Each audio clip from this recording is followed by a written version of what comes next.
The final form that was left is what we call the Quran that the Prophet ﷺ left to us for the posterity. The final Quran that the Prophet left is what is between our hands.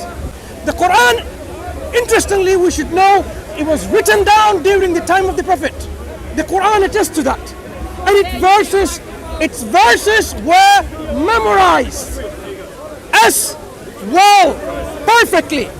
The Quran was written down and memorized, and the final form was written down. You recite in the way the Prophet taught us. Now the other thing is that you were talking about the way the Prophet ﷺ taught me. The final Quran that the Prophet left is what is between our hands.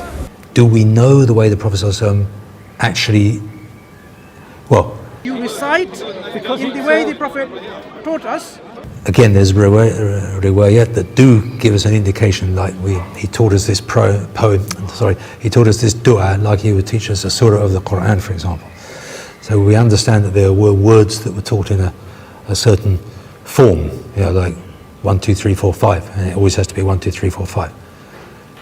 But I wonder whether it was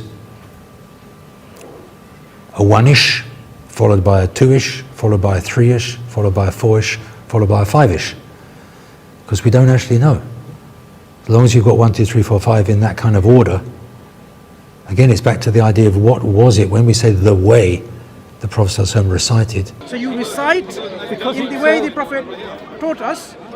What do we actually mean? Because we're thinking in terms, we're expecting, and people have expected for, literally 1400 years or whatever it is, they've been expecting a very limited understanding of the way the Prophet ﷺ recited it, which is why there's a problem in the first place. By sending his final book, the Quran, as a guidance and taking its role himself to protect it from corruption, he's made it into a book that is inimitable, a book that cannot be matched or something that can be imitated.